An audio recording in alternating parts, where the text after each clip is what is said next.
எங்க நிர்மலா சீதாராமன் நிதியமைச்சரா இருக்காங்க, உங்களுக்கு என்ன பிரச்சனை? ஏண்டா நான் தான் கிடைச்சனா உங்களுக்கு இன்னைக்கு என்ன பிரச்சனைன்னு நான் சொல்றேன். எழுதிக்கங்க எழுதுற அளவுக்கு பிரச்சனை. நான் சுத்தி வளைச்சு பேச வரேன். பிஜேபிக்கும் இந்துக்களுக்கும் எப்படி சம்பந்தம் இல்லையோ கலக்கிட்டல இங்க பாக்குறீங்க. எழுதுங்கக்கா. இவன் மண்டை குழம்பி மெண்டலாகி வந்திருக்கானா? ஆர்எஸ்எஸ்க்கும் தேசப்பற்றுக்கும் எப்படி சம்பந்தம் இல்லையோ நீ வைக்கிற ஒரு ஸ்டெப் ரொம்ப த்ரில்லிங் இருக்க சார். இங்க பாக்குறீங்க. எழுதுங்க. நீயாவது புத்தி சொல்லக்கூடாதாடா? இங்க கேக்குறான். கண்ட நாயெல்லாம் புத்தி சொல்லுண்டா ஒழுங்காடுறான்னா கேட்கணும்ல. அதிமுகவுக்கும் அண்ணாதுரைக்கும் எப்படி சம்பந்தம் இல்லையோ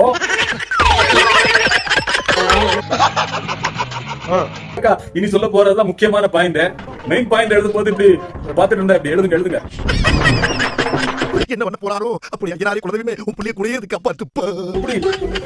சீமானுக்கும் தமிழ் தேசியத்துக்கும் சம்பந்தம் இல்லையோ சித்தப்பா அவமானம் தாங்க முடியாம தூக்கில தொங்கிட்டானா? அந்த நாய் அப்படி எல்லாம் பண்ணாது. அதே மாதிரிதான் அறிவுக்கும் நிர்மலா சீதாராமனுக்கும் துளியளவும் சம்பந்தம் கிடையாது, கடுகளவும் சம்பந்தம் கிடையாது, அம்மன் ஜல்லிக்கு பிரயோஜனமும் கிடையாது. எழுதுங்க.